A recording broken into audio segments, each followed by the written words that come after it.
Hey, how are you guys doing? Today we are going to emulate a Swiss legend. A pretty enigmatic grandmaster, by the way. So, if you're curious to find out who that player is, who actually was in commercials, so super famous, go on a journey with thy, journey with me, and embark on the mission to find out. So, this Grandmaster actually was very famous for his playing style, for his uncompromising style of always going for a win, even when it wasn't that logical. So, I will try to show you how he's done it and what he was doing most of his career. Yeah, actually, it's unique. When was the last time you heard of a Swiss Grandmaster? So, buckle up for an experience.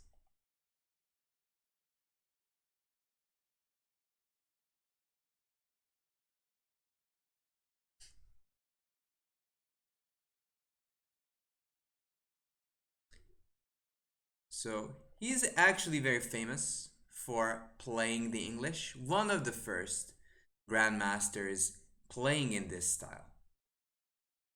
Although he also played mainline systems as well. In c2, sort of a tricky line. Knight f3, d6, b3, just getting the bishop out. What white is aiming for is to play for breaks with d4. So the bishop on this diagonal actually will make sense. Bishop b2. Is there a Swiss opening? I'm not quite sure, to be honest with you. Swiss opening. That's actually a very good question. Can I take? I don't want to. I don't want to take. I honestly don't want to. And actually, one of those things about the English opening is its compact structure, sort of leading into fighting positions, which our hero of the day was famous for.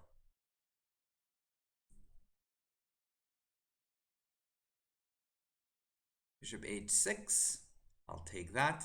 And this is actually a nifty little trick by my opponent. The only issue with that is that I can just move my king away and take on that knight later on. Takes. Now I don't have to capture because there could be some knight g4 funny business and I don't want that to happen. I'm just gonna go h3 and that knight is still just trapped. And there's no more knight g4s threatening to take and attack my queen. c5, now I take and I get two pieces for a rook. And this is the position that he's pretty sure would have loved to have. He liked positions where their pieces for rooks also material advantage. He was known to be quite stingy. If you would compare him to Yasser Seravon, I don't know. I'm not quite sure if Yasser would come on up top as the stingiest player. e7, pressing there.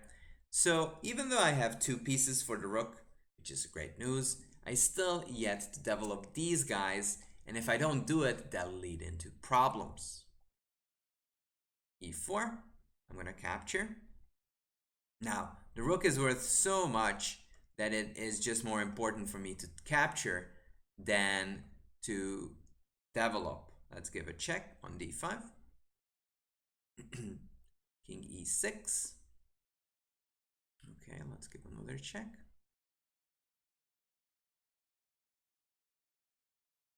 King e7. Let's see.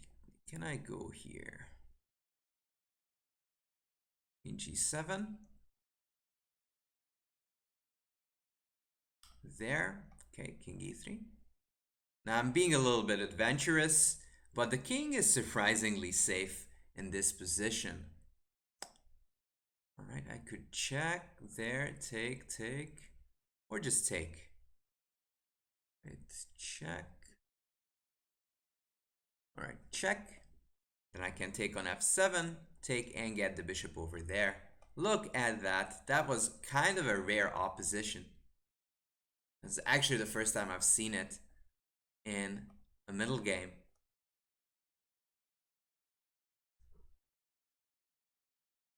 King c6 takes, and bishop f3 is kind of a difficult threat to deal with. Also notice I am controlling the e8 square.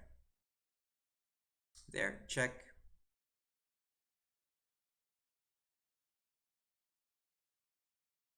And king b6 does drop that bishop. And I have multiple ways of winning.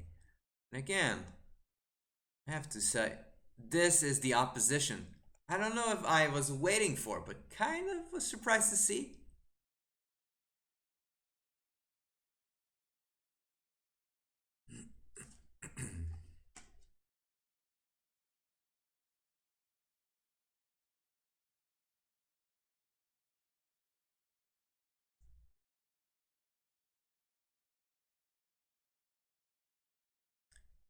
So yep, one of the hint for this Swiss legend is his love for the English. Second of all, he loved to play offbeat openings as black. And hopefully I will get the chance to show it to you. Yep, like playing these ways. I like to mix it up with the reversed English variation where he actually goes for f5, knight f6. And again, this is mostly to control the e4 square. Bishop d2, castles. Queen b3, a5, just stabilizing the bishop. Long castles. That is a very brave way of playing. Queen e7. Because most of my guys are on the queen side. So any sort of action there wouldn't really hurt my chances. Knight e4. That's exactly where I want my knight. And that's why you don't put your knight on the rim, because you give an option for your opponent to just jump on in the center.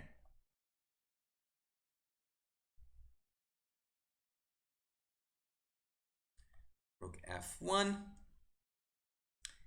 Now comes the big question, which way to continue. I could go d5, but c5 seems more logical, trying to break it open in the middle.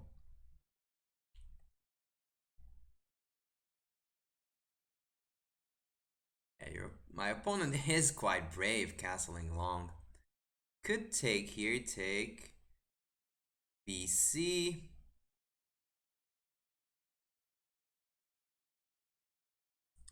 But this piece on d2 and a4 is so bad, it just doesn't make sense to give up my knight. Also, I control important squares. And second, but not the last, you want your pawns towards the center and not away from it. Takes AB. Notice I'm opening the A file.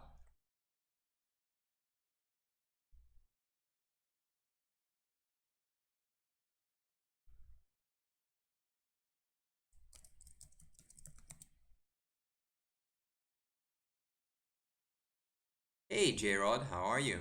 Knight e5. Now this knight is iffy. So first off, I'm gonna kick this knight. And second of all, I will be doing my best to encircle this with the rook and the bishop.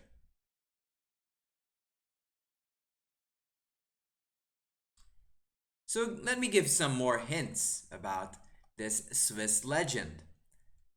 So he actually thought of getting a Dutch citizenship, as at least a rumor, but then decided to become Swiss. Now, becoming Swiss came with perks. He actually did a dairy commercial at one of his moments in his career. There, f3. It's kind of nasty, but slowly but surely, I'm gonna ask where this pony is going. And then I could even put some pressure on that a2 pawn, apart from winning the pony on b6. Hey, hey, hey, hey guys.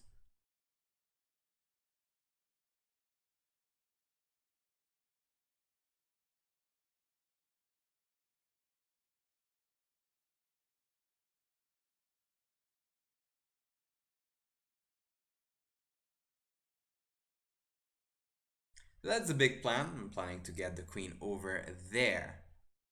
Takes. Could take. Or take here. Takes. And this is probably better. Why? Because after this takes, I'm up a piece with a compact structure. Usually you want to keep it all together because if it gets kind of fragmented, you will run into trouble. Cheskola, thank you for the follow.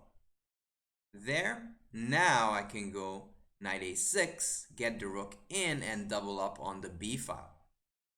Here, I always will have this move of knight e8 over protecting this pawn, which is hard to get to. Rook b6, doubling on the b. Only thing left is to activate that knight on a6. Couldn't quite take the queen because mine was hanging as well. b3, knight to b4, attacking, and sort of you can spot that this queen is not doing too well over there. Rook a6, attacking the a2 pawn. There, knight takes a2 or rook takes.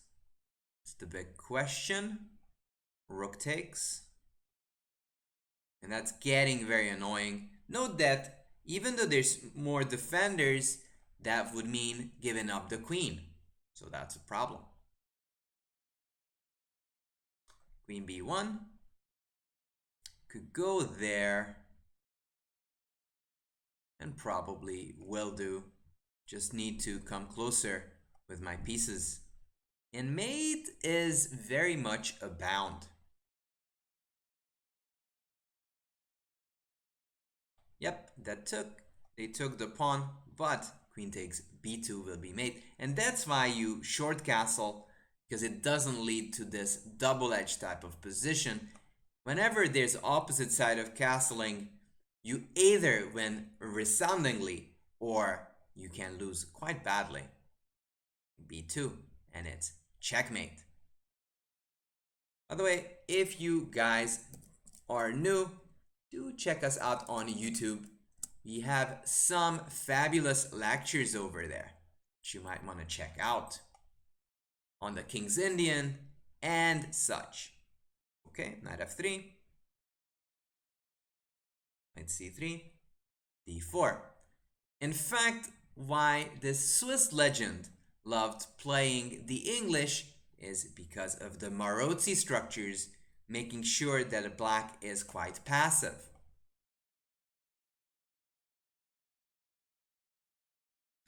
Knight f6. Let's go bishop g5, pressing on this knight. Now notice again, black will at least have to make 1, 2, 3 moves to castle, and that can become an issue. I'm gonna take there. And even though I'm giving up the bishop, in exchange, black will have a doubled upon either these two or these two. In both cases, that will compensate for the fact that I don't have my dark squared bishop. g3, I want to get my bishop over there, active.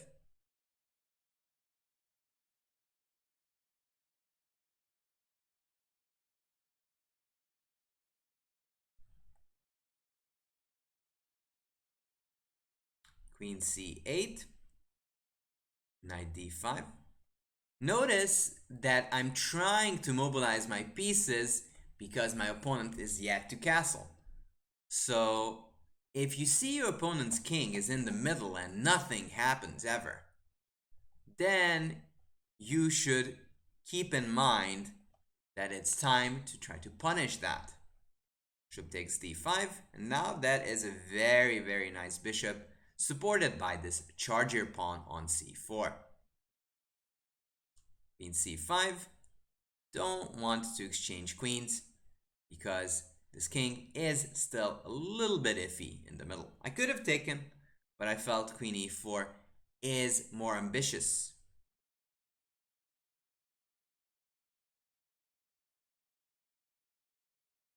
King d8. Yep. It's castle. And again, we sort of have this opposite side castling type of situation. This king actually didn't castle, but it will feel uncomfortable in the middle of the board. b4. Now, this is one of these tendencies with opposite side castling and opposite colored bishops. Now, as my opponent's pieces are scattered, I have the time to give up pawns and open it up for my rooks. Now, rook b1 and rook b7 is winning because there's just not enough defenders left.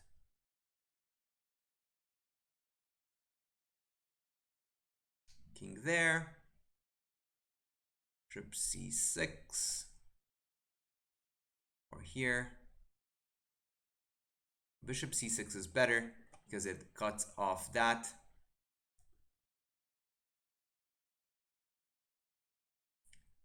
And the problem is queen e8 is nearly impossible to stop.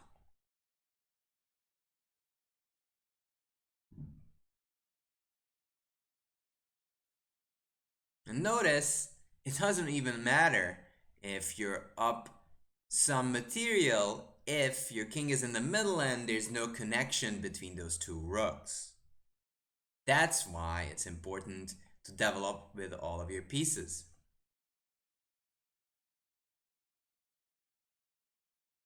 And it's mate. That's why black resigned. If you move the queen, it's just mate. And you can't really block because I go queen takes e7.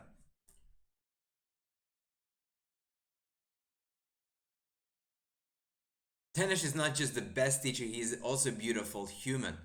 I wouldn't go that far. So I'd say Brad Pitt. Who else? Maybe Brad Pitt is the most beautiful human, at least according to the common consensus. And maybe, I don't even know. Maybe 50,000 million plus? I might be in the first 5 million. Actually, that's too high. The more I think about it, that's maybe going a bit too far. e5. So I wonder if you guys will figure out, coming back to the game, which grandmaster I am referring to when I'm saying the Swiss legend. Okay, bishop c5.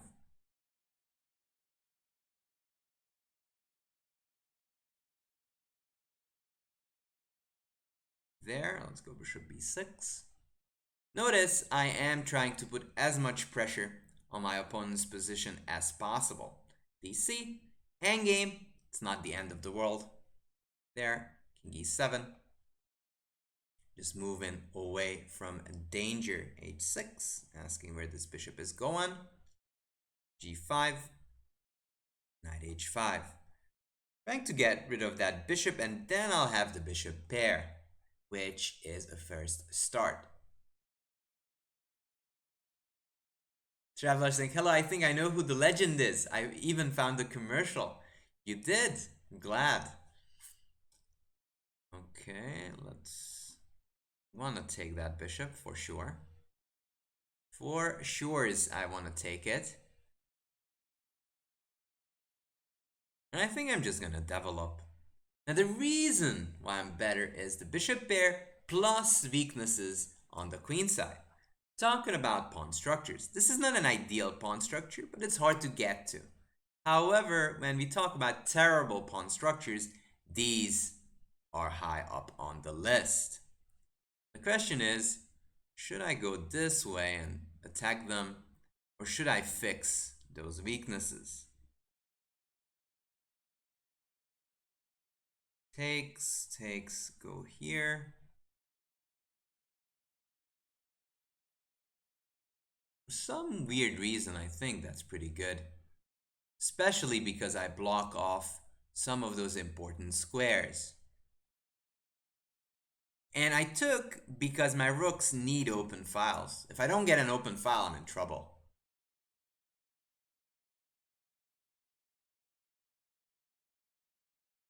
Bishop f3. Okay. Bishop f3.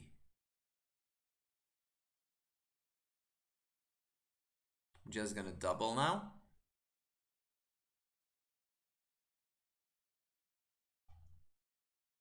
There. Now, I do not want to give up my bishop. Sorry, but that's not gonna happen. White yet. Okay, I could go rook d8. Yeah, let's exchange a pair. And if you think about it, this looks like a classical structure known from the Ruy Lopez. But the problem for white is that this bishop is merely acting like a pawn, which is not a bad thing in general, but does happen.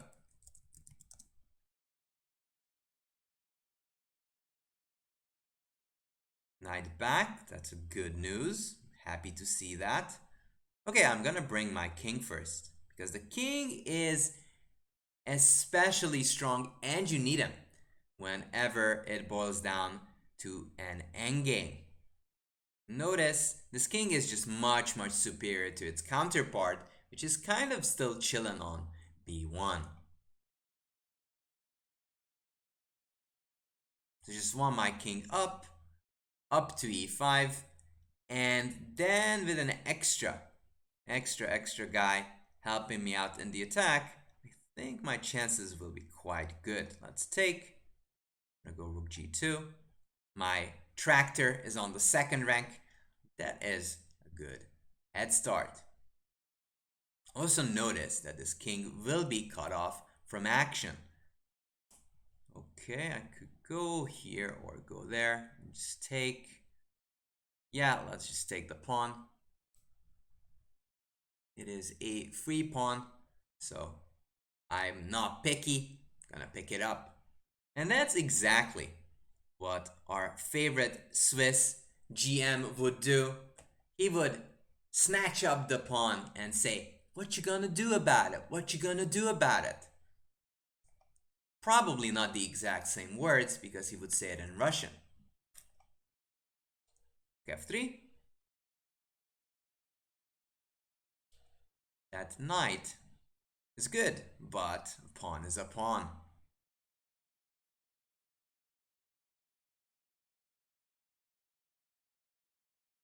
Now, this is actually not a bad play by my opponent. Activating that fault, that could run into some dirty tricks. Not a fan. I go here. Well, why not just keep the rook on the second? Just making sure my opponent can't move. Knight there. Okay. Rook e2. Notice that white is basically paralyzed. Rook f1. Okay, c5.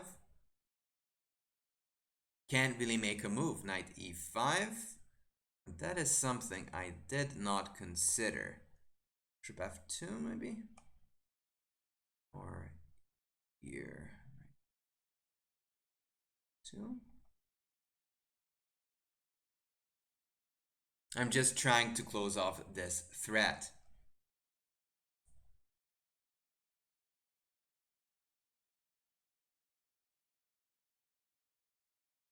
Also, side note, I do have threats. Can't I take on e4? I could.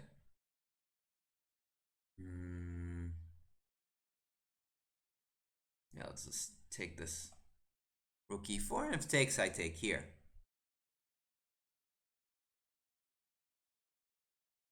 Takes. Yup. If I go here, I don't have to.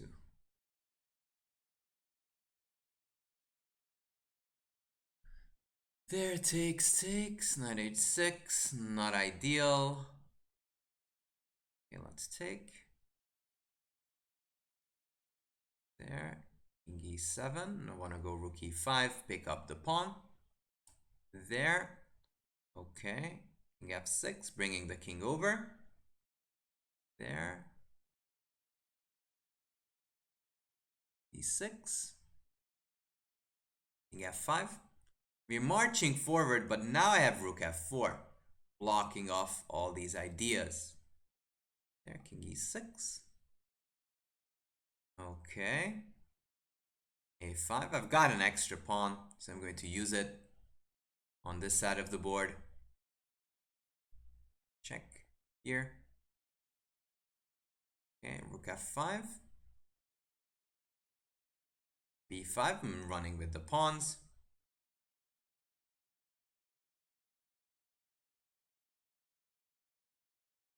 And notice the difference between those two guys. I've got that extra pawn, but also my quality of pieces are better. Note I couldn't really check because king e4. There, a3, I want to fix that weakness. Now there's two weaknesses.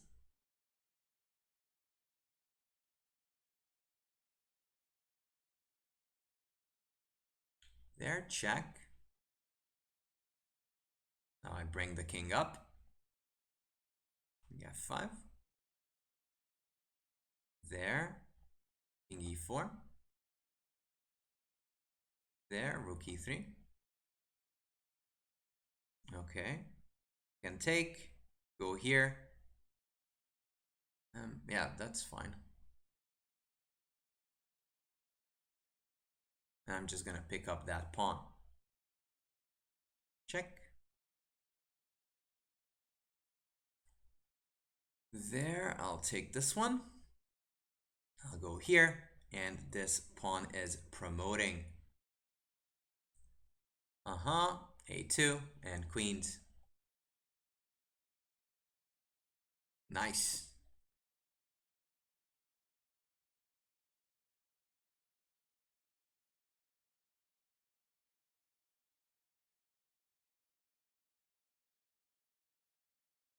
What's up, people? Hello. Hey, Bios.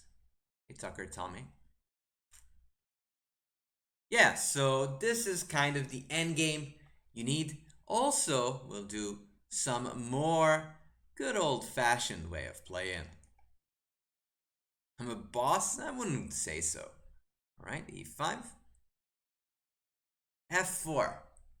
Okay, obviously in the style of the legendary player, I'm gonna capture that pawn.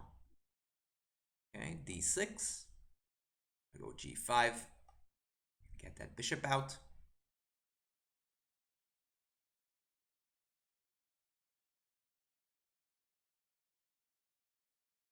Rook g1. Bishop g7. Rook g1 is a somewhat cryptic move, as it doesn't really help. White's plan is always and always have been revolving around this f7 pawn. So castling and pressing would have been the better idea. There, a6.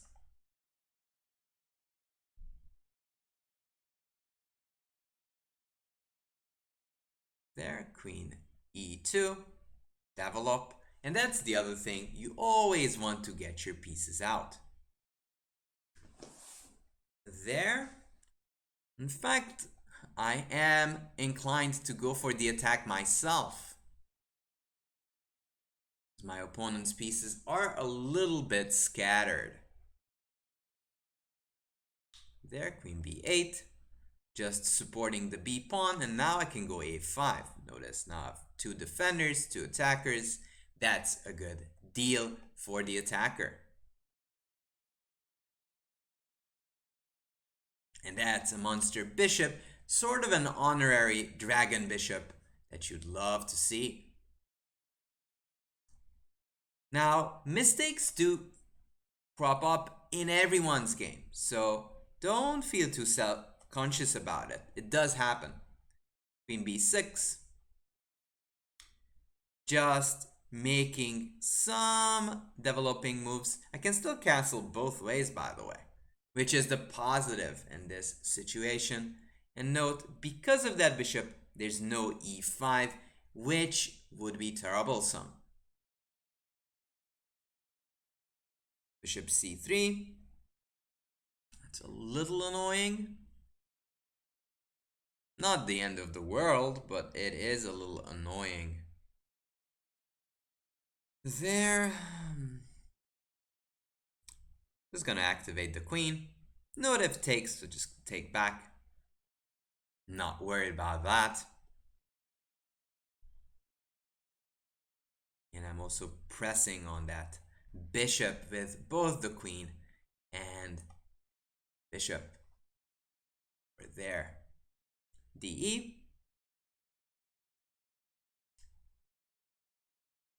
Sometimes I could even think about blockading that square, because that's the only break that my opponent might have.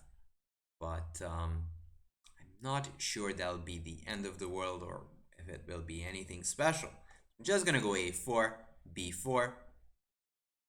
Actually, maybe I should prepare it. I'm gonna prepare it with rook b8 and go for b4 then. Sometimes the threat is bigger than the execution. It's very well known in chess. Making b4 would have kind of shown my intentions. Rook b8 kind of hints at it, hints at the idea of b4, but it doesn't necessarily mean I am going to play it. So that's why, ergo, the threat is bigger than the execution.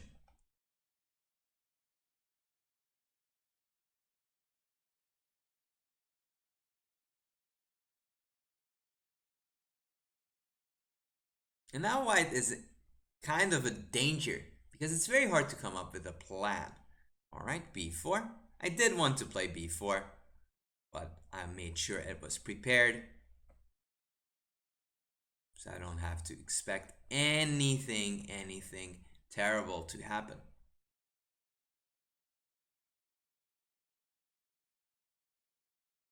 Takes, rook takes. Wanted to get and capture with the rook. And that's actually the difference. If I would have played b4 earlier, I couldn't capture back this way. Okay, there. Sort of annoying. Alright, I'll capture that. I'll capture that one. And let's sacrifice. Takes. My whole point is I have a gazillion of pawns in the center and should lead to very good position if done right. By the way, exchange sacrifices. And again, talking about the famous player, King e7, b8 is on the cards. He loved playing exchange sacrifices. In fact, little do you know that this fantastic player, who was on the highest on the 70s and 80s, played the dragon, so no wonder he was a big fan of exchange sacrifices.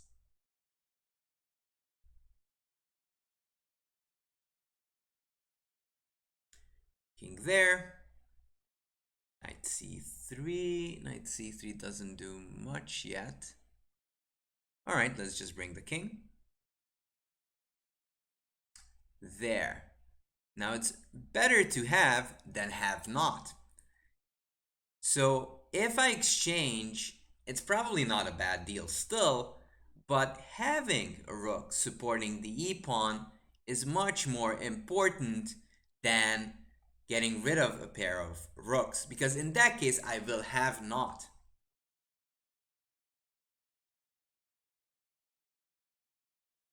Still have threats of knight c3, But the most annoying one is knight c5, keeping this bishop dead. It's actually hitting its own pawns, and that pawn ain't gonna move either. Alright? Push it. Push it down the board. Push that pawn. You should stop playing chess. If not, in all likelihood, you may end up being the world champion. I don't know, that sounds threatening. I don't even know. Yeah, I'll think about it. I'll think about it. Okay, let's push them. Push them all. Okay. E3. And you can't even come closer with your king, which is quite sad. And that's not all of the pawns. I mean, I do get the connect 4, but it might get a bit scarier. Just a bit scarier.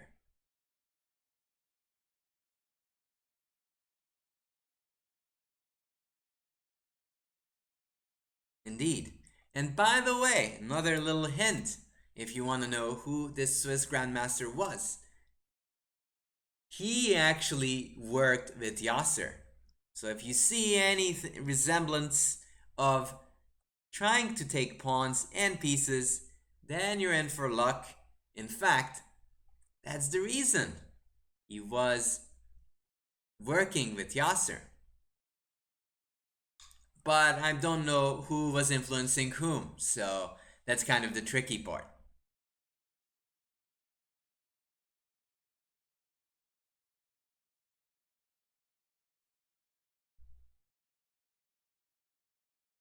So I wonder who this Swiss Grandmaster could have been. There. Let's push him, baby. Let's push him.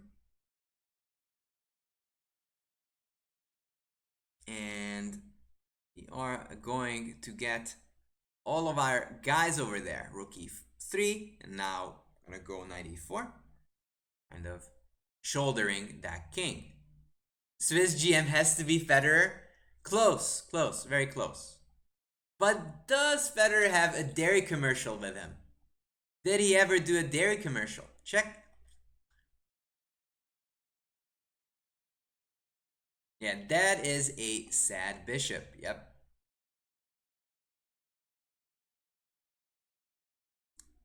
All right. King c5.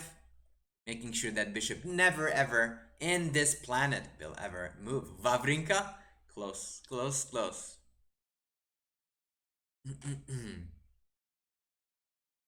And it's not even Hingis.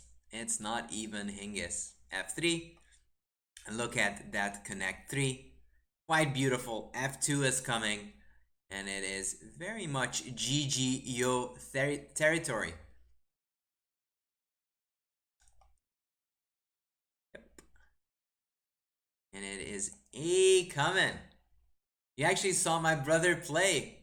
Amrash, you did? Wow. Wow, you're on friendly terms, Sumik, with the Grandmaster. Wow. Yeah, now F2 is deadly, and those tanks win over there. In Domborio.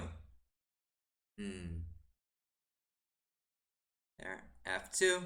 We're running down the dream. Okay.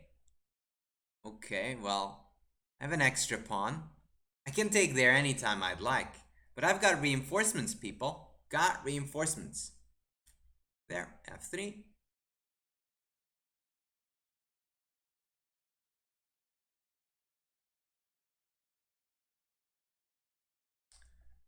There, takes. But I've got another one. I've got an extra one. And promotion. Promotion is a coming. And I even go a3 first so that king doesn't run away. And then I promote. There. Okay, queens. And checkmate, because the king cannot run away from danger.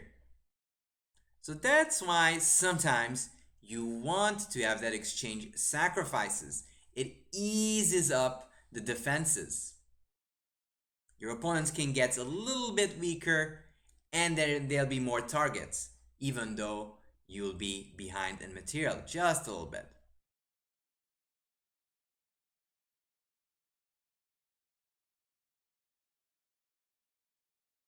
Okay, Berserkovich, d4, and he was actually also a mainline player. Loved playing main lines. Knight c3.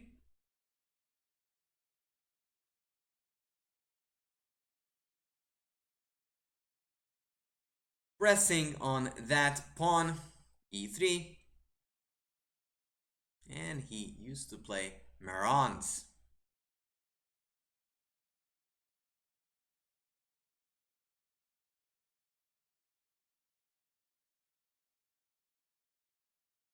Okay, let's go b3, bishop b2.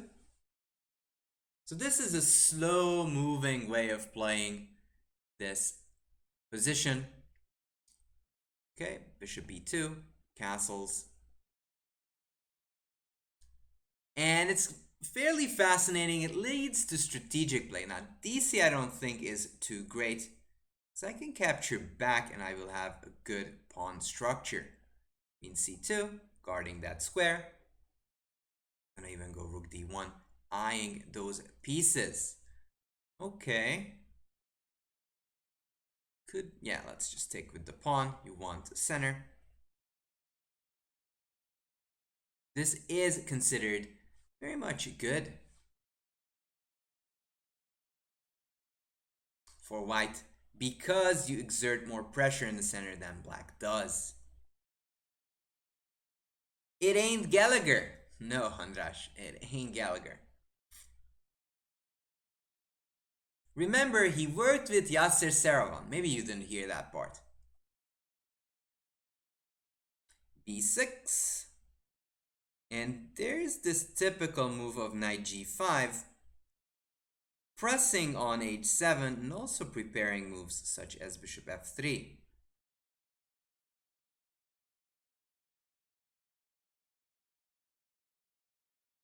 All right, knight e4. There, bishop f3. Now, even my opponent could win a pawn, but that would have caused the bishop pair. Ooh, wants to mate me. Do you really want to mate me, sir? That's not nice, setting up a battery on me. That is just not nice. Okay, c5, and just making sure that bishop is dead. Dead. Takes. Could take with this guy, or just this fellow. I think this fellow is better because eventually I want to get my knight to d6 and press on g7. Edith's back, Rodvik. GM Keen. Isn't Keen from Britain? Pretty sure Keen is from Britain. I'm gonna ruin the structure. Now normally, or weirdly enough, this is okay in most cases in the Slav, but not in this case when there's a bishop lurking on b2. Wanna take that? Well, have a field day. I don't care. Only thing I care about is your king, because it's rather exposed.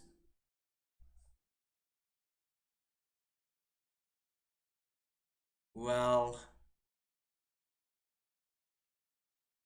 queen d2 and rook e1 is gonna show up pretty soon. And again, note that these tricks are nice, but they block the connection between those two rooks, and that's a problem.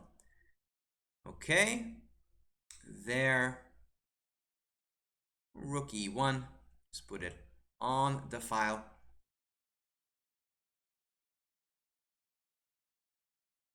And I actually have plenty of threats there. Okay. F4. Yep, F4. F4 is a little bit dangerous. However, the price is right. If I can take on F6, I'm happy.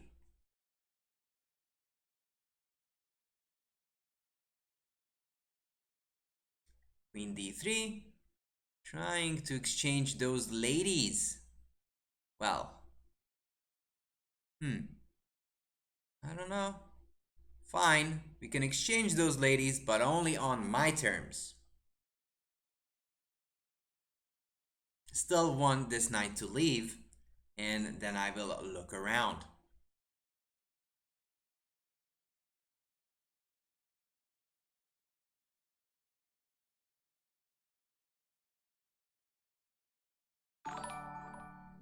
Also note that most of my guys are well organized, and that's why white is more than better. Triple, thank you for the follow. Appreciate it. Thank you for the follows, people.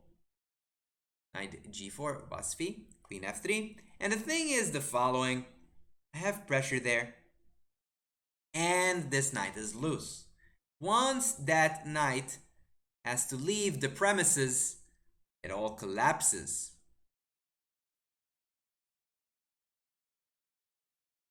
It is just collapsing in that case. By the way, newcomers, we do have a lovely little Discord if you want to be part of our little community. If you like chess, you like chess culture, and you like other shows, feel free to join us. You are more than welcome. f6 is coming, and black actually will need 2 more extra moves to get developed.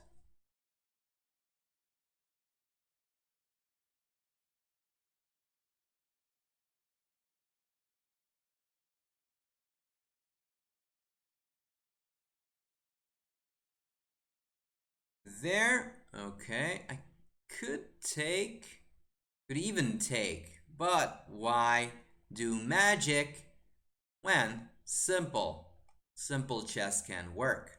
Also note, if bishop c7, I have knight d5 check, rook e8, and again, the number one problem, that rook can barely move.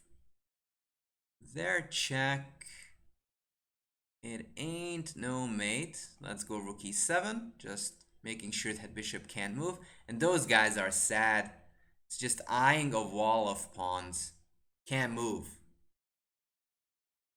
Bishop c8. Okay. Fine. Now, I think I'm gonna remaneuver my knight to a better square. Oh, maybe.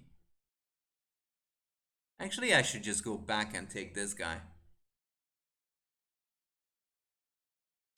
There. Uh-huh.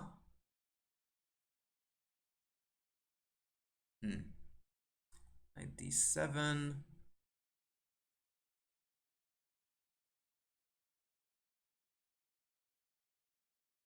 Maybe I'm overthinking it a little bit.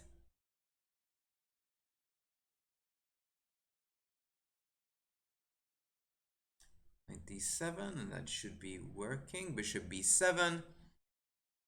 Okay, I don't want to exchange, actually.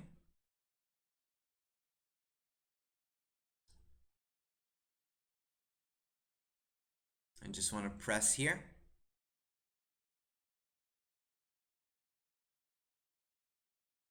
Rook there. Can I check? Yep. Or just 95. I'm gonna bring the king.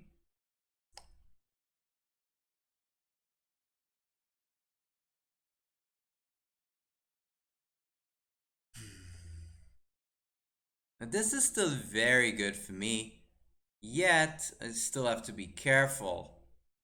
Now I'm gonna even win the c-pawn, and that should be technically winning.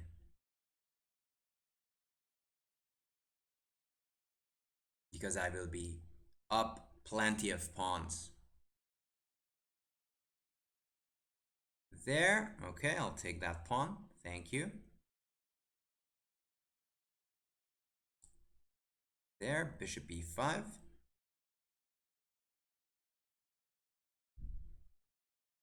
Rook there. Oh, ooh, the move that I wanted to play so bad. So I want to take, but also push this pawn up to c7. If I get my pawn to c7, that'll be very close to lost for black. And it's only one move away from actually getting into a lady. Turning into a women.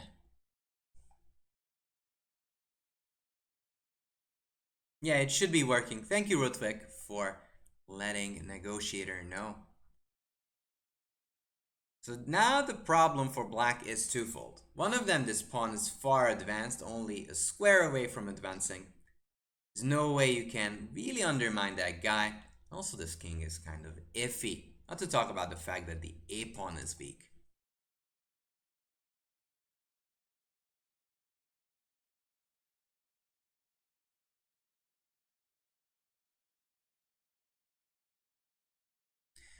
By the way, this legend was famous for wearing glasses just to make sure that nothing terrible can happen. Actually, that's the wrong GM I'm thinking of.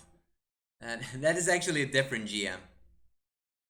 Can anybody tell me who was that famous grandmaster who wore sunglasses to avoid all drama? That's a cute move, but I ain't gonna take it. Rook e4. How about queens? You can take me. You can't check me though. And rook f6 is checkmate.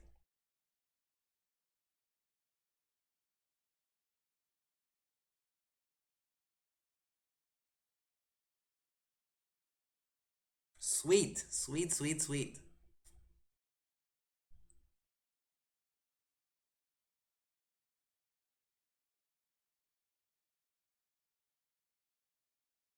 And indeed, it is Korchnoi. Korchnoi also wore sunglasses. Why was the rook poisoned? Because there's checkmate on f6. Okay, c4. Typical Korchnoi. You are trying to press in the middle. Also trying to get these good old-fashioned positions where you have a Maroczy bind. d5. Well, Korchnoi was paranoid for a reason. And by the way, Korchnoi and Fischer were good friends. And I can tell you why. Because they didn't feel safe. And I don't think they were wrong. I think they had a good reason to felt persecuted. Simia, thank you for the follow. And there, let's go a4. Just making sure there's no break. And that's one of those deals that actually kind of justifies their feelings. Panid, thank you for the follow. Let's go bishop d4. Just centralize my lady. Okay. There, a5. And I'm slowly trying to take over on the queen side. There, I'm gonna take queen d4 check. Notice I'm trying to centralize my pieces before I do any action.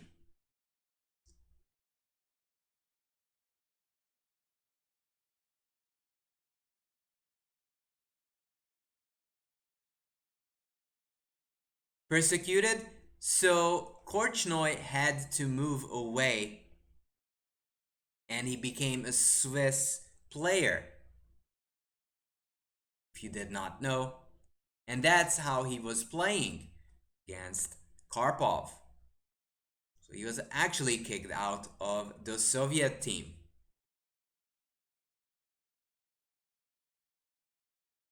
And there were many atrocities he had to suffer through. So it is kind of understandable if he doesn't feel too confident that things are fair against him. Um,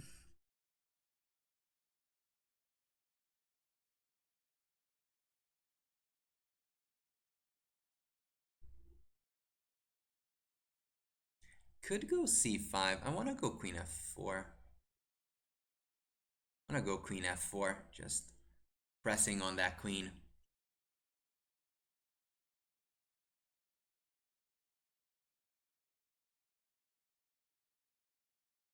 There, I think I need to take.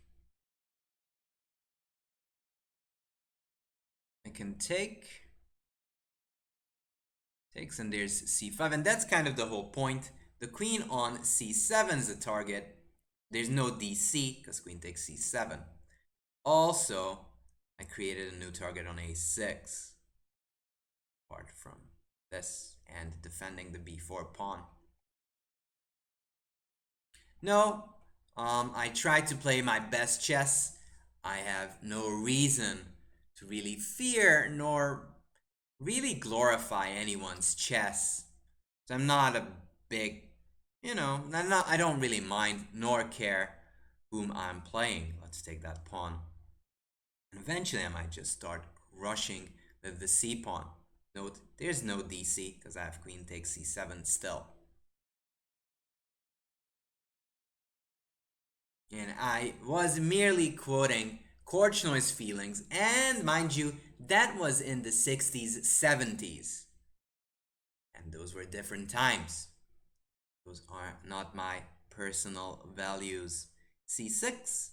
Now I could take and win a pawn, but sometimes it's better to have a strong passer than an extra pawn, because that means in like 10-15 moves you'll have a great future. And those are one of those things that you should remember in chess.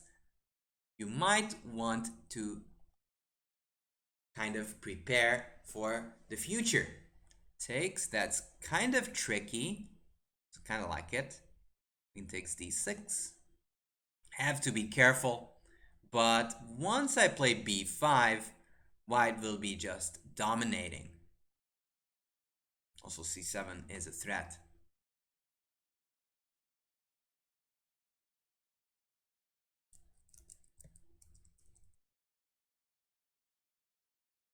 Rook b6. Okay. Now b5, there's rook b5, is there? But I also have queen c5 ideas. I think b5 is best. Just notice that my queen is defending the rook. So you can't quite take.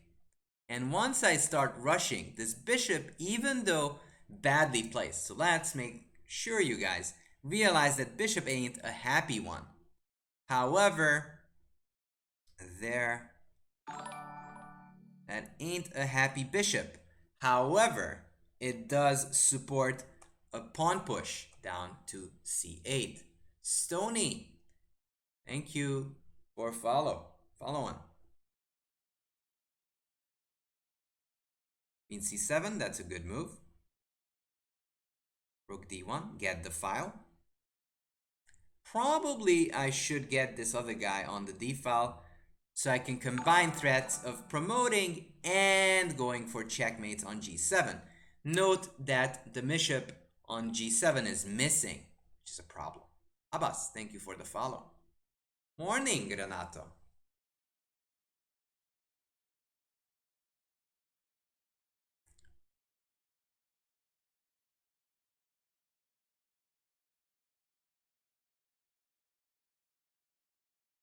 So just gonna go rook a2, rook d2, rook d7, and there's no stopping it. So a lot of times people say that, oh, you have a better move, but when you're winning, it really doesn't matter how you do it. Just make sure you win 100%. That's what matters in chess, and that's what chess professionals will tell you. There, all right.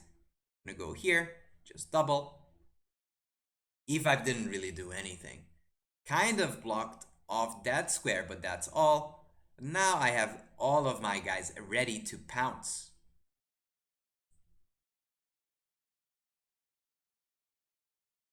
Have I ever been to India? I think yeah, I've been. I've been to India once. I've been to Calcutta. There, let's give a friendly check. Note ever that queen moves, I will have c7. Give another friendly check. And now rook d7 is deadly because takes and queen g7 is checkmate. Takes d7, and that was the whole point. With my queen on c3, that's blocked, and this is mate.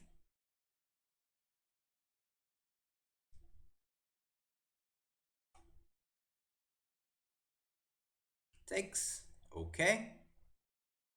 Extra stuff, back rank. Don't get back ranked. That's not a good idea. Don't approve of that. So I could just give a check first. If takes, I queen. Just play g3. No back rank. And these pawns are too strong. Hey Lolly, how are you doing? How are you doing? So talking about classic sunglasses action in chess, what's your favorite sunglasses action in chess, dear chat? Mine is related to an American grandmaster, but I'm curious, what is your memory of people wearing glasses, I mean sunglasses, during a game?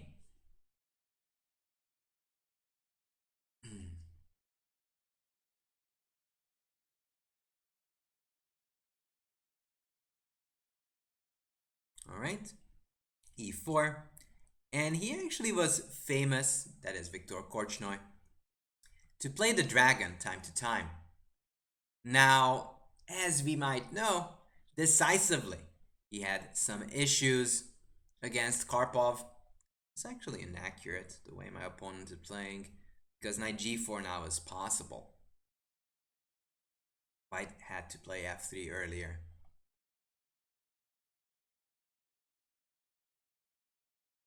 No, black is quite comfortable over here, especially because if I manage to take on e3, not only will white get doubled pawns, but I will have a very strong open up bishop. What's my favorite opening? It actually is the dragon. Even though it doesn't really have the best of reputations, it is still a fun opening to play. h3. Alright, if you want me to, I'll do it. Okay, h3 sort of weakened more squares on the dark squares over there. But first and foremost, it is time. Probably I should get my knight into a juicy square of e5. There, knight e5. And the good part is that there's no pawns on the DNF file, so this knight can't ever be chased away. I mean, knight f3 is a try, but it's not like the end of the world. Also, I'm not going to exchange you yet. This knight is still done on f3, so I'm not too scared. You used to play the Chinese dragon. Yeah, it's dangerous. Probably Topalov's dragon is the best. Bishop d7, I'm just gonna develop. Takes. Okay, always take towards the center. That's what I'm going to do. Queen f3, e6. And now this looks ugly and something I wouldn't advise, but whenever there's a bishop on b3, you can get away with it. In fact, it's quite a good decision because this bishop is getting blunted. There, but now I have bishop e5. If I can't put a knight there, I can still put a bishop there. Queen g4, king h8, so I want to hide from any sort of tricks. Not that there is any, but why not be ready for any sort of trickies? I don't want to see any of them. Accelerated or hyper accelerated? It is basically depending on your style and things that you like.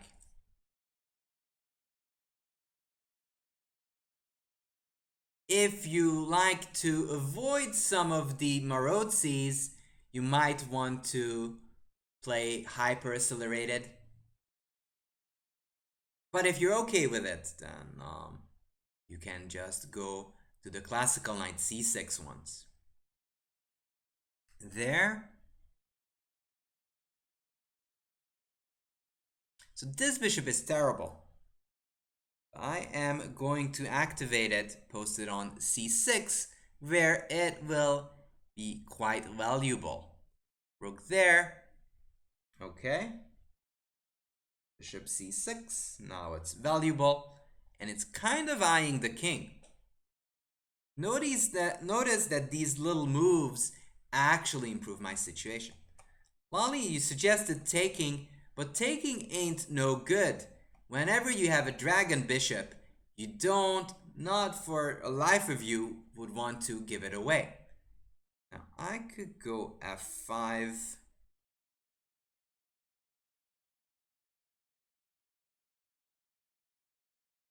But I'm not going to go f5 yet. I'm going to put my rook on the open file. And I'm still confident that everything's fine. I have pressure. Those bishops are strong.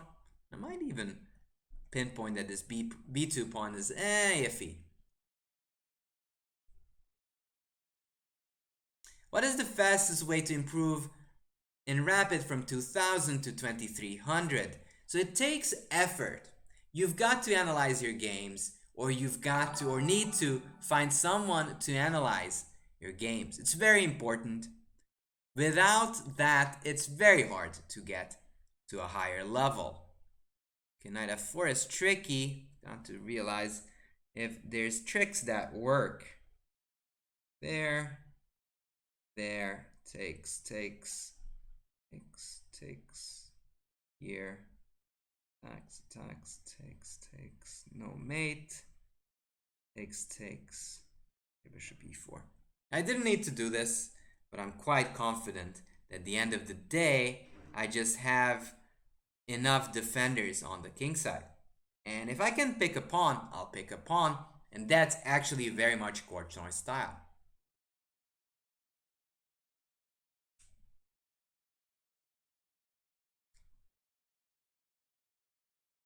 What I meant is that you need someone's help, because the computers don't necessarily give you a way how to solve problems. You always need a new pair of eyes that can help you tell you what's going on. Clienta, thank you for the follow. And I'm not saying this because that favors coaches, but it's true. You need coaches to actually pinpoint what's wrong with your game. I mean, if you want to work alone, that's also, of course, possible. In that case, you want to do tactics and you want to analyze your games with the computers. But if you want to improve quicker and more efficiently, you need to have a coach. For a good reason, everybody does have a coach. On the top and most of the titled players, I think, at one or two moments of their career had coaches.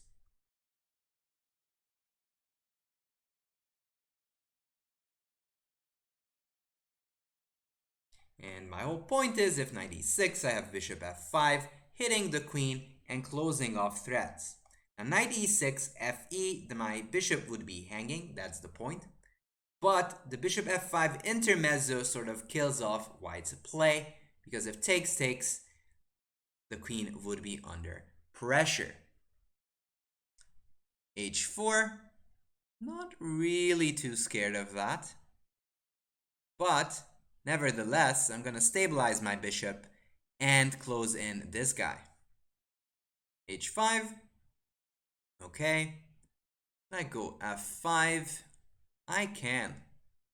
I'm even going to go there, chasing the queen away and sort of closing up the king side. If the king side is closed off, I'm going to do great.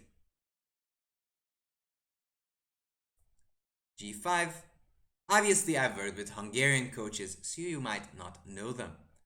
g4, and that's sort of sad, and that's why this is brutal. The queen would be relegated to that ugly h1 square because I own all those squares right now and I'm just pushing off my opponent off the board.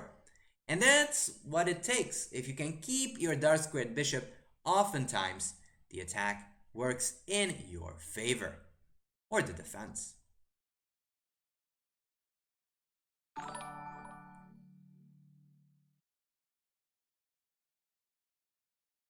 Fateo, thank you for the follow.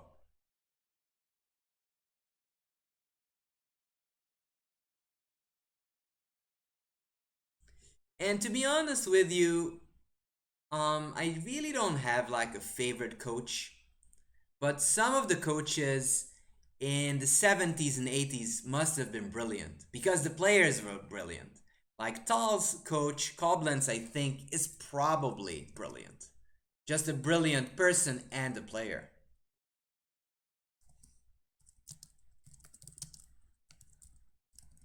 Uh, I don't even dare type his name because I don't really know how to write it off.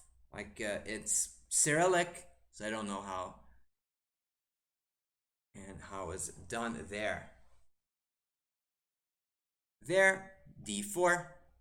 It's well known that Korchnoi did not care for this opening. g3, I'm gonna go bishop g2, and even though the king is in the middle, black has a relatively solid position.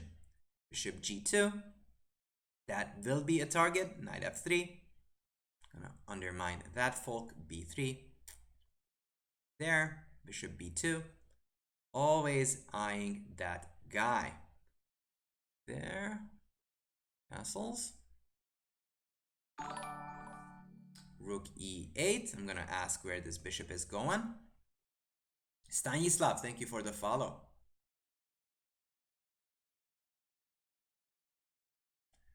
Korchnoi was almost one of those first English players on the top. Yes. There, b4. I'm trying to slowly gain space on this side, c5. And this is a typical move. In these structures, you are taking away squares from the bishop and from those pieces. Rook takes a1. Notice that this bishop can become monstrous if the time is right. I go knight b6.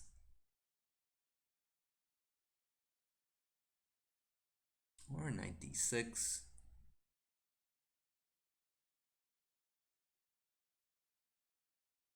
I'm just gonna go knight a5. You're a huge fan of Dutch defense of Korchnoi attack?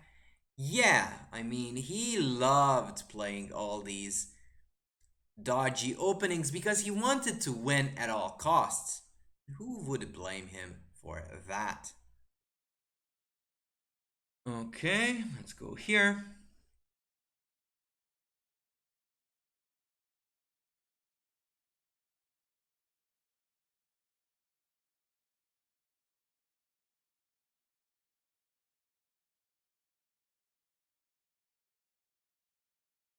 f6.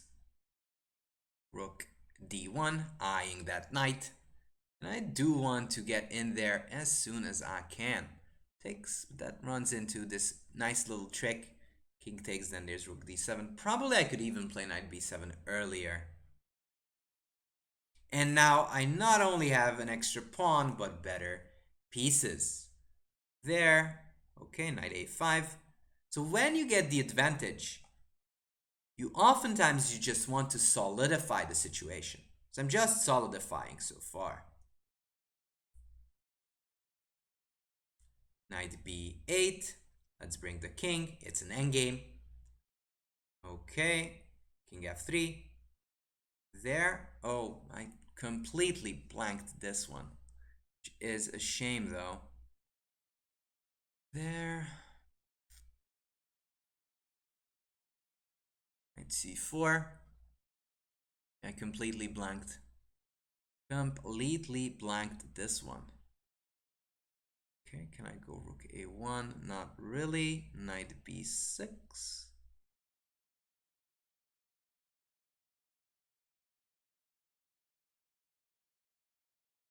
I have knight d7 and bishop b4 on track, apart from mate in 1. We're talking about the Swiss legend, Swiss slash ex-Russian Viktor Korchnoi. So we're emulating his play. Knight d5. Yep. I go bishop a5. Yes, indeed. I am pressing that king. Sort of messed it up a slight bit. It's probably not the end of the world. However, it's still not what I wanted. Go here. There. Takes. Keep there.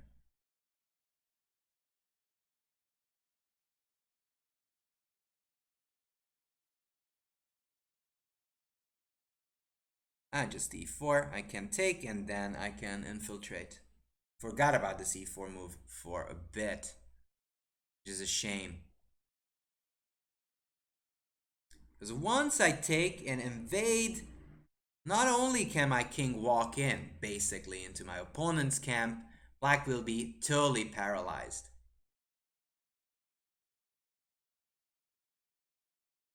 And I couldn't quite take b4 because there's king c6 and winning my pawn.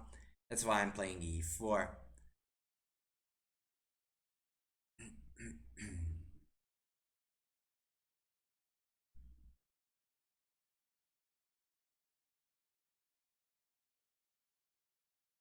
So actually it looks dominating, as far as I could tell.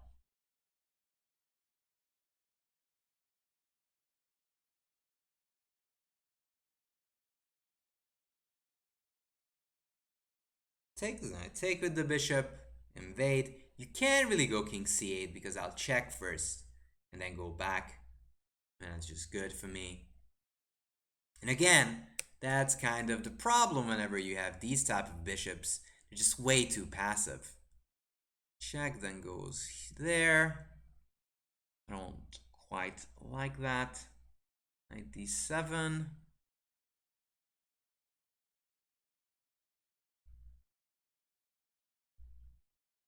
Knight d7, knight f8, check takes there. Takes, check, takes. Yep.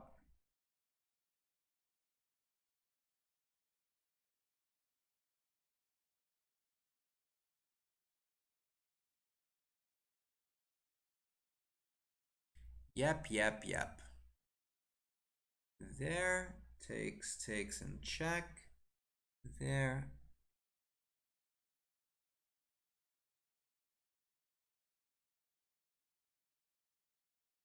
Takes.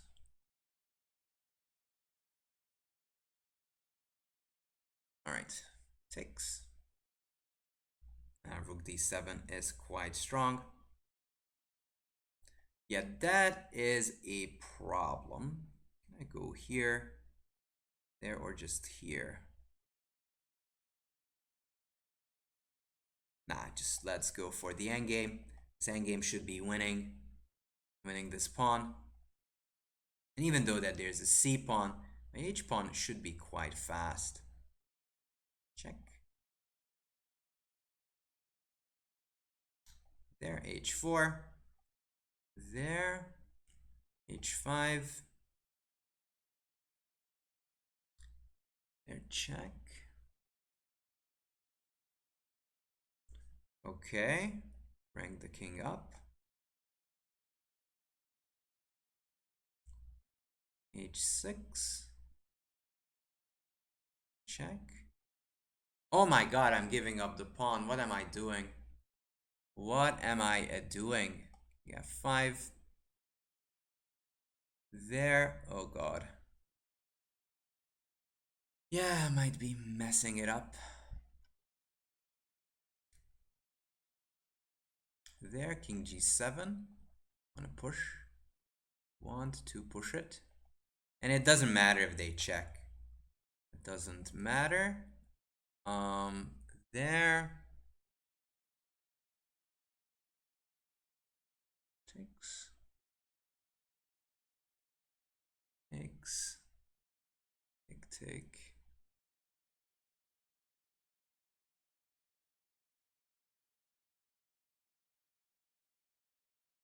Yeah, I messed it up. I messed it up gloriously.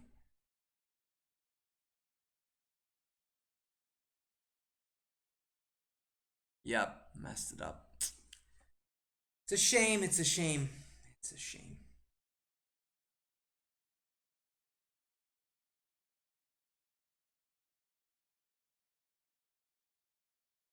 Takes. Here.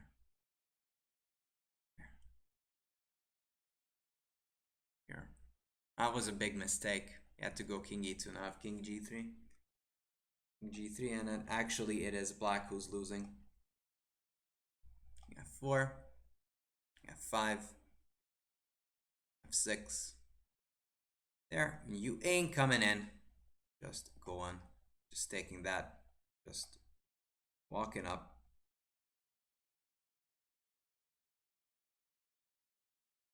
Yep. Yeah, that was terrible. That was terrible. I probably shouldn't have gone in that game. That was not good. It was 1-0, but I should have been a draw. No, I really should have kept the bishop.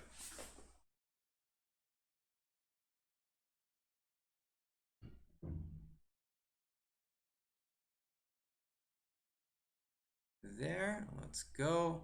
Let's go d4 this time.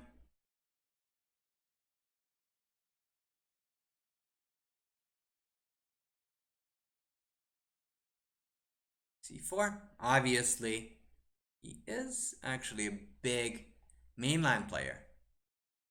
Although he likes this queen a4 checks, meaning Korchnoi.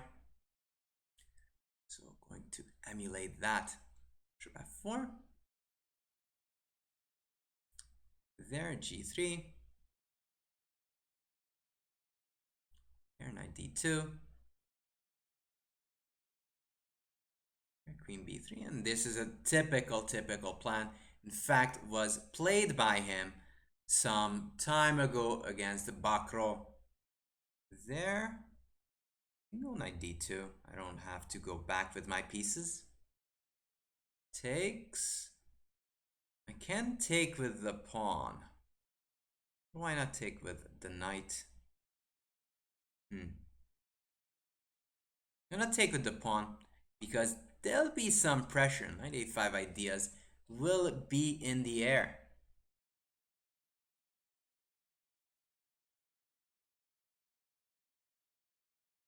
Bishop g5. There. d6. I mean, I don't mind exchanging that because after that I can freely roam around with my knight on a5. There, okay, I don't mind, I'll take there. That ain't no problem. That ain't no problem. And now with b5, there's just plenty of pawn weaknesses in black's position. Takes there. Okay, I could go knight d6, but why not hunt down the c-pawn?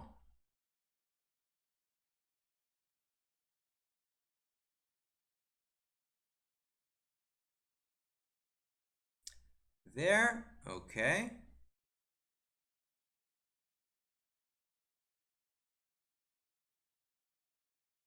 g2, let's double up. c5, okay. Right.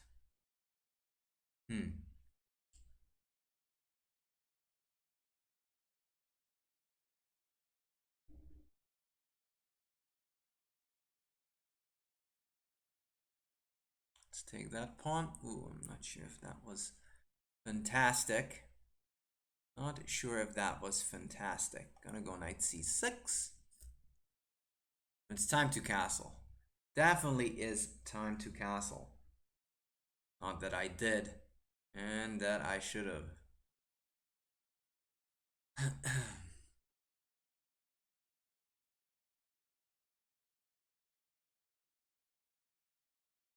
Really should have done so. Bishop c2, but bishop c2 runs into this nasty idea of rook c1. And when you take with the knight, I take the bishop. If bishop takes, I have rook takes c5. And that is actually one of the reasons. Want to connect your rooks and everything will be alright. What did black didn't do? Didn't connect the rooks. And then he'll pay the price. Rook takes. I can always take with the king. Remember, it's an endgame. So the king being in the middle is in fact an asset and not something negative. Also, I will be able to scoot back later on with the king to e1. And that's why I played rook a1, so my rook wouldn't be out of place. There, king e1, just keep it safe. There, knight c6, hitting that rook and the pawn. Also bringing this knight back from nowhere land. That rook wasn't kind of enjoying itself over there.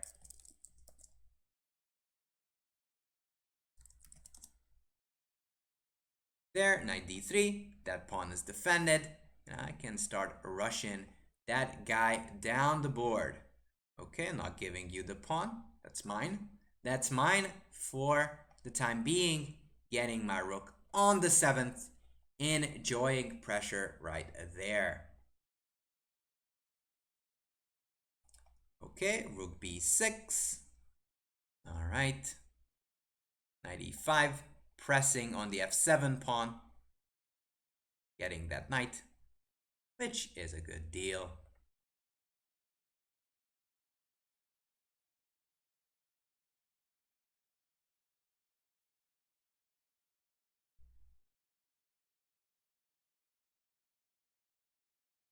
Nice, nice, nice, nice.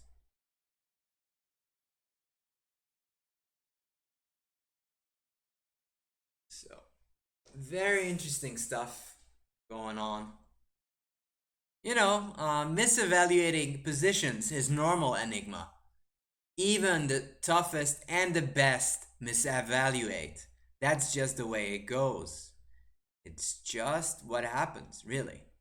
You misevaluate and that's okay. Chess is a tough game. I don't know if you noticed that, but it's quite tough at times.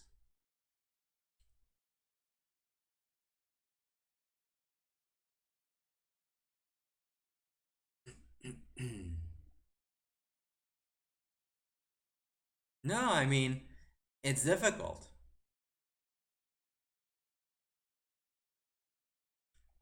Okay, Berserkovich, let's play c4, c3, d4, e4. Very much in the style of Mr. Viktor Korchnoi. There, d5. We are going to restrict opponent's play, g4. I'm going to start roaming against that king.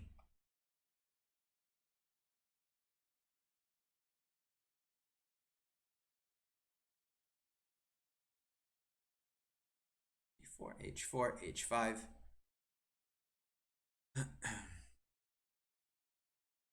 Watching these streams became ritual. Dark Tooth, appreciate that. Appreciate that. Yep, that's the plan. Could even go queen d2 later. Because threatening bishop h6, I'm not sure if I will do it because my bishop is just better than the dark squared one on g7. But you never know. Sometimes, if you're on attack mode, it can be pretty useful.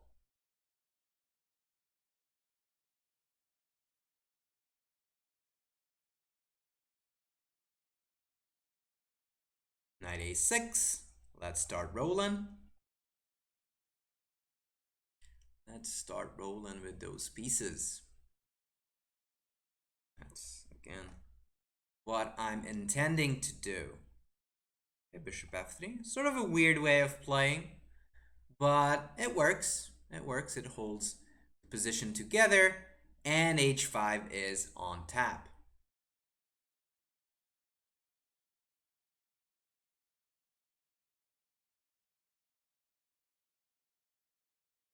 c6. Okay. h5.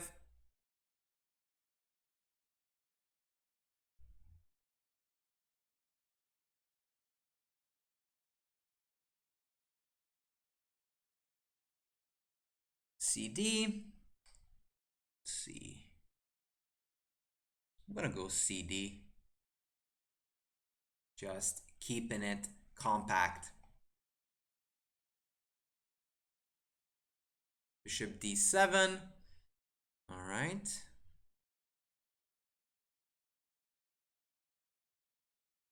g5. Just want to get rid of takes. I'd be more than happy. Obviously, that's not going to happen. There.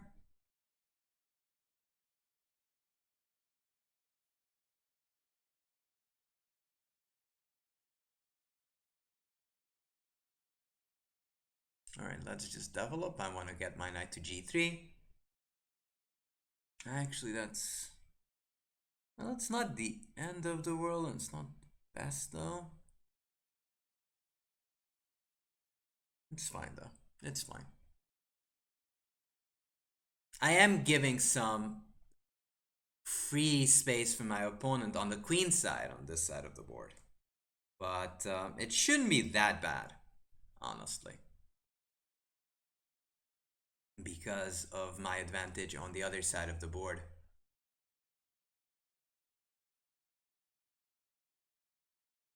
Rook c8. Okay. I'm gonna...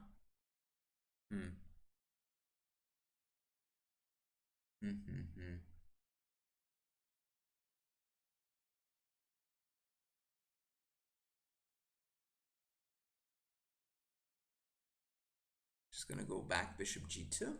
Just stabilize.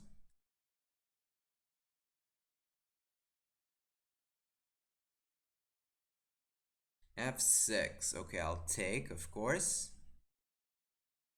I want to activate on that side of the board. There, can I go queen d2? I might just go queen d2, because if takes, I can always take back. It doesn't look too scary. In fact, it looks quite pleasant for me. Takes, rook c1. Let's eye that rook. I think I couldn't quite take because knight d3 check. Just realized that would be comfortable, so I'm gonna avoid that one. Queen b6. All right, trying to be tricky. I go f3. Now I'm just gonna castle, just making sure my king is safe. Yeah, this is not ideal. It ain't ideal. It's not bad, I don't think, but it's not great. Black is doing fine. Takes, I took the pawn back. I wouldn't have given the pawn back if I was black, because that is for the benefit of black. However, now I think it's kind of evenish because this knight is pretty good. However, I have more space. So if it be on me, I'd say it's roughly around halfway, kind of complicated. Let's see when my opponent comes up here, this position. Knight g4, that's again quite a good move. There.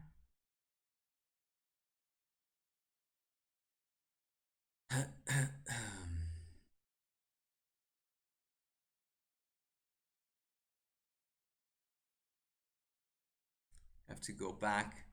It's not a happy move, but that's the best I can do right now.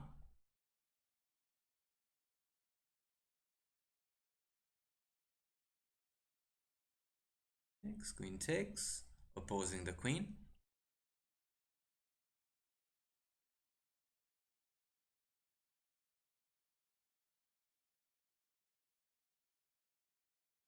It's still quite tricky.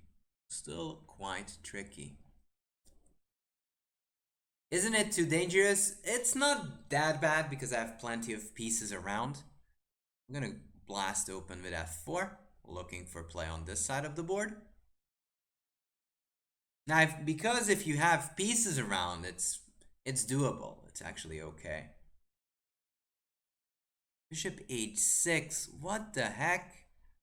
Man, that's a monster move. Such a monster move. That looks so bad.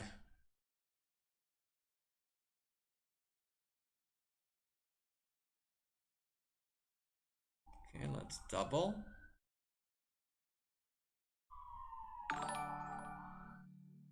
Such a monster move. Alright, that's pretty monstrous. Let's double.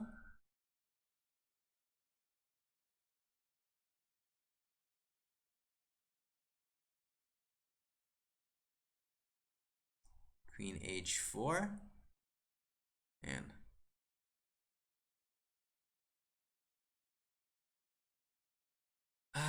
this is impossibly strong. Nah, black is playing really well. Really, really well.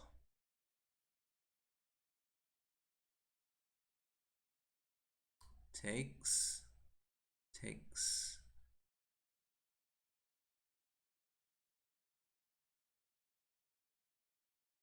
Yeah, this is nasty. This is super, super nasty.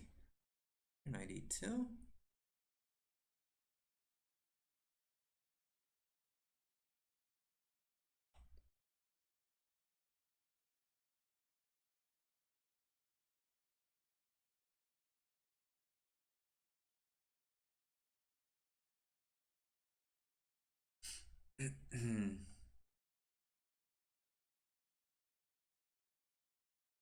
Now, obviously, just to clarify, Abiman, obviously I would rather checkmate on the king side with pieces than going this direction. What I did. But hey, you know, things don't always work out.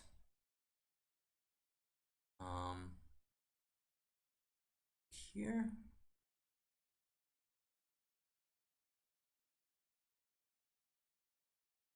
Playing against that bishop. Queen. What? What is going on? What is going on? Oh my goodness. Oh my goodness. Takes.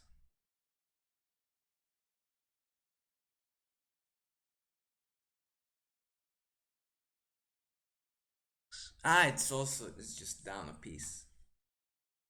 Right? Yeah. Ah, man.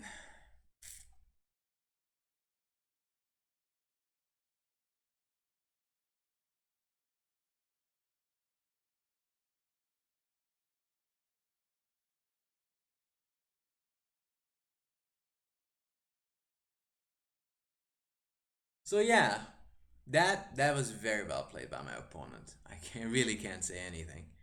No, bishop h6 was really strong. Honestly, that was super strong.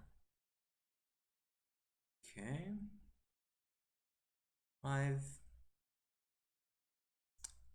There, knight c6.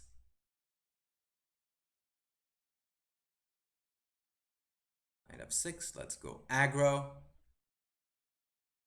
There. 55 takes.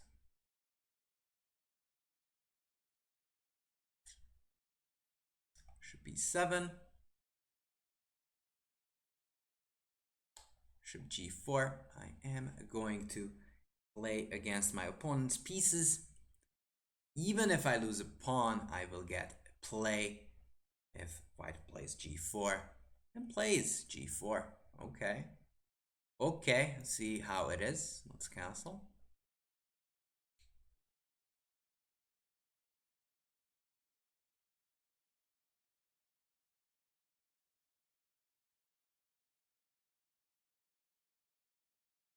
And even though I'm down a pawn, white's pieces are still yet to develop. It's at least three more pieces to get out. Okay. F5, obviously I'm trying to break it open. Takes.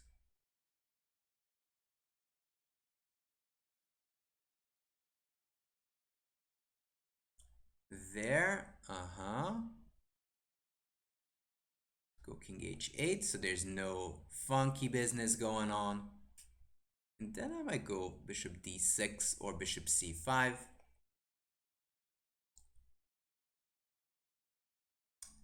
There, okay, this makes sense, but bishop d6 is so tempting. Is so tempting. Here. Okay, bishop c5, eyeing that pawn.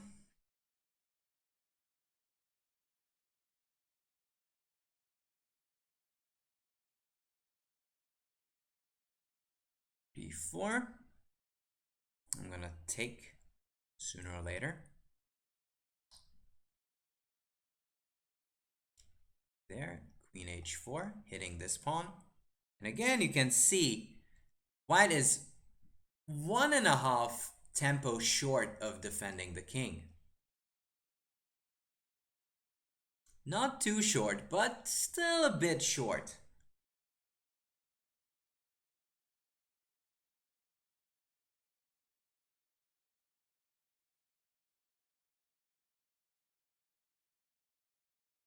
Let's see.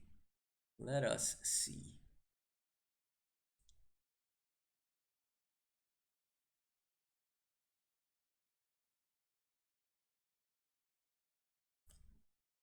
There, I might want to remaneuver my bishop so it eyes the king. That would be great. King g2. Okay.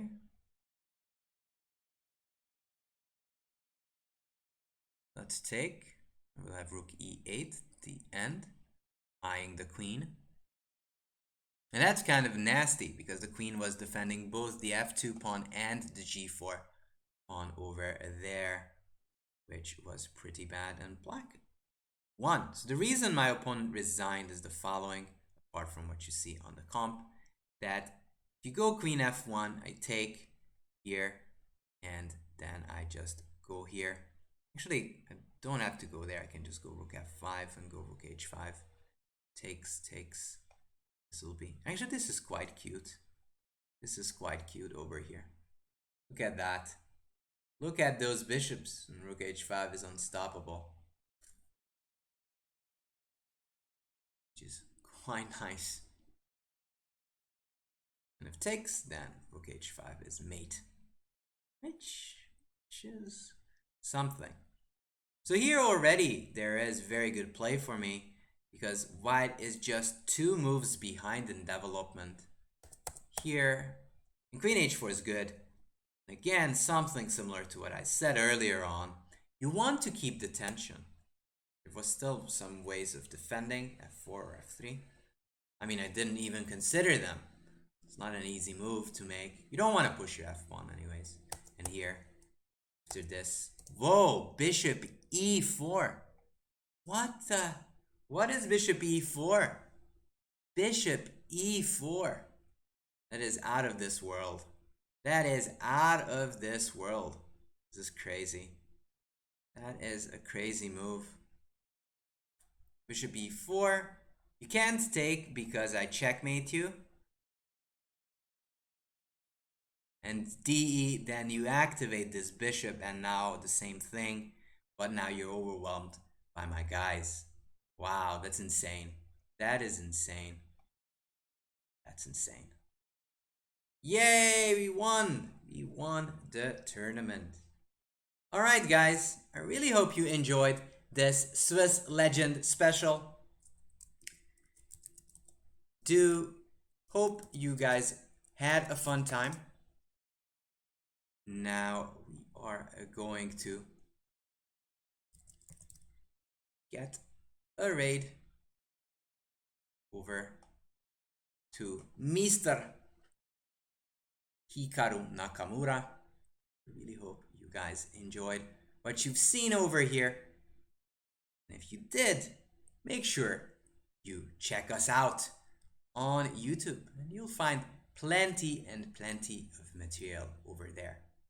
With that, I hope you have a good day or night. Never forgot about you guys, where it's already nighttime. Really hope you had a fun time here. Hope you enjoyed some of the ups and downs that we had, because this was bouncing back and forth. My last game was sweet, but before that was dodgy. And in fact, my opponent played a brilliant game. Nothing to take away from that. I mean, lots of takeaways for me. That's something for me to analyze to see what happened. But in any case, I hope you enjoyed your time here. Hope you learned a bit of how to play like Viktor Korchnoi. With that, I am out. Take care all. Bye bye.